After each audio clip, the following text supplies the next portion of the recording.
Kita lanjutkan dialog Jurnal Pagi. Pak Taufik, ini kemarin kan Selasa MA sudah umumkan ya dari 2 nama calon hakim konstitusi, Soehartoyo dan Manahan Sitompul yang menggantikan M. Alim dan juga Ahmad Fadil Sumadi. Nah ini bagaimana Pak dengan rekam jejak dan mungkin ada resistensi dari Komisi Yudisial bahwa mengatakan ini calon integritasnya dipertanyakan begitu? Iya, jadi KAY kan punya file ya, punya data-data dari calon hakim, apalagi dari hakim tinggi, dari dokter-dokter juga KAY punya itu ya.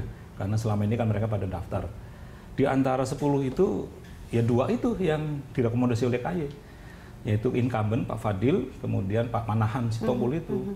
Pak Manahan kan pernah lulus KAY untuk calon hakim agung, cuma di DPR nggak lolos. Artinya kalau sudah lulus KAY berarti integritasnya sudah clear gitu ya.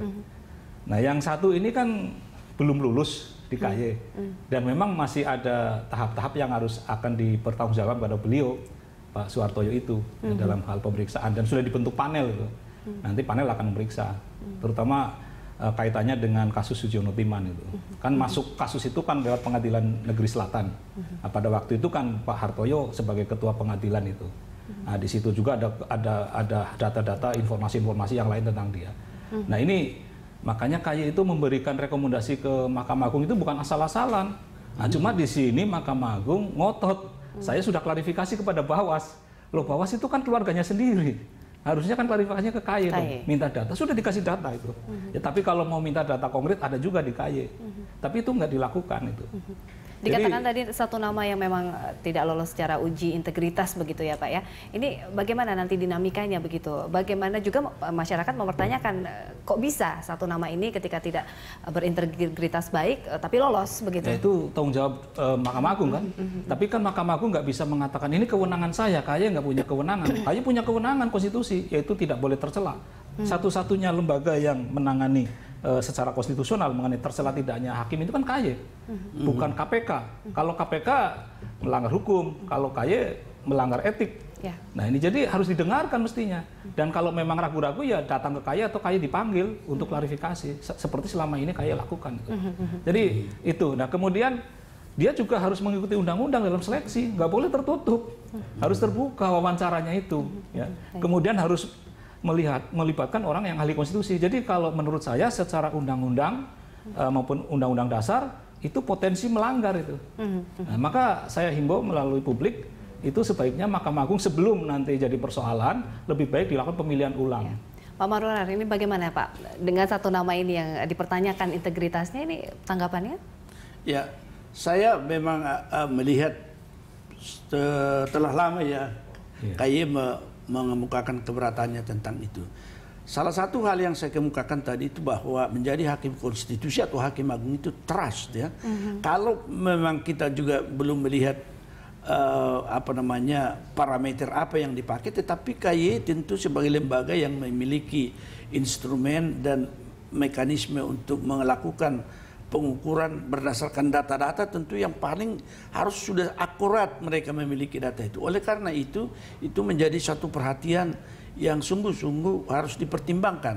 Tetapi kalau misalnya pansel di di MA itu, Mahkamah Agung telah menentukan itu, dan kemudian Ketua Mahkamah Agung telah mengirimkan itu kepada Presiden, menjadi pertanyaan bagi saya, apakah ada kewenangan Presiden lagi untuk memerintahkan menunda dan memerintahkan pilih ulang, karena di dalam Undang-Undang MK itu disebutkan 7 hari sejak diajukan oleh lembaga harus sudah dikeluarkan surat keputusan untuk itu. Jadi kalau di dalam hukum tata usaha negara dikatakan di sini dia memiliki kewenangan terikat ya, terikat oleh undang-undang ini. Tetapi risikonya juga kalau memang masyarakat tidak mempercayai, saya tidak mengenal sebenarnya siapa itu Pak Soehartoyo, tetapi kalau publik melalui Komisi Yudisial sudah memiliki data-data, dan saya kira juga KAY kan tidak mengeluarkan rilis seperti itu tanpa suatu data yang otentik tentunya kan.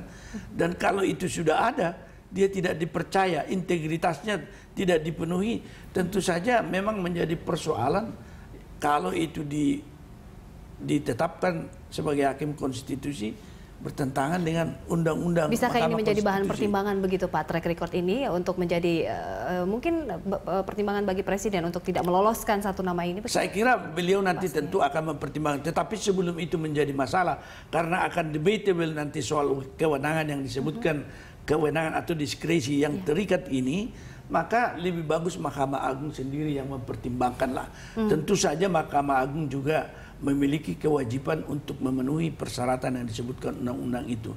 Lepas daripada ada apa yang selalu dikemukakan itu praduga tidak bersalah.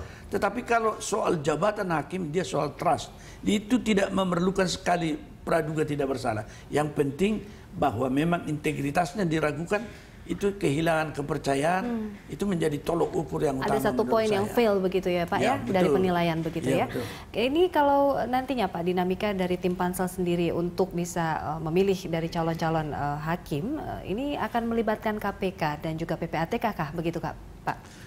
Saya kira itu sudah menjadi suatu sekarang ya, pola untuk melihat integritas ini sebenarnya adalah satu kualitas kejujuran kan, kejujuran, dan di dalam karirnya itu kita melihat bahwa kejujuran itu bisa juga diukur dari bagaimana dia dalam kehidupannya sehari-hari, apakah memang ada di dalam perilakunya yang sedemikian rupa dia misalnya bisa ditelusuri apakah dia tidak jujur melalui penerimaan-penerimaannya. Di sini sumber penghasilan yang tidak bisa dijelaskan dan barangkali meskipun itu tidak memberikan suatu praduga dia tidak jujur, tetapi dari apa yang ditemukan oleh KPK dan PPATK akan terlihat itu sebenarnya. Ada beberapa hal yang tidak bisa dijelaskan di sana, dan oleh karena itu sekarang bukan hanya tren itu, sebenarnya merupakan suatu keharusan lah ya, bahwa parameter integritas itu diukur dengan suatu data yang bisa disajikan oleh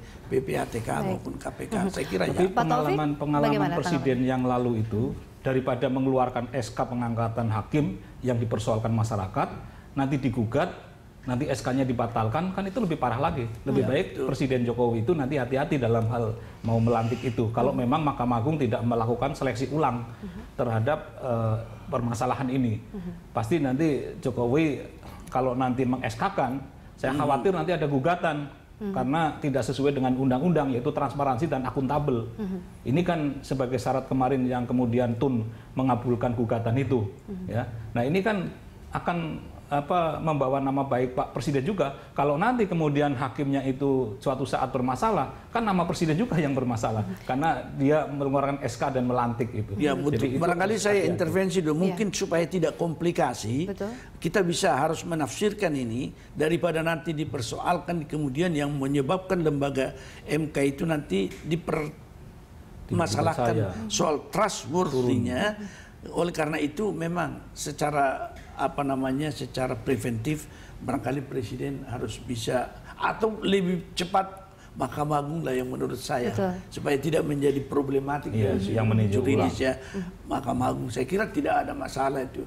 Kalau kita dengan jujur dan objektif dan orang mempersoalkan keputusan kita tentu harus introspeksi juga. Saya kira begitu.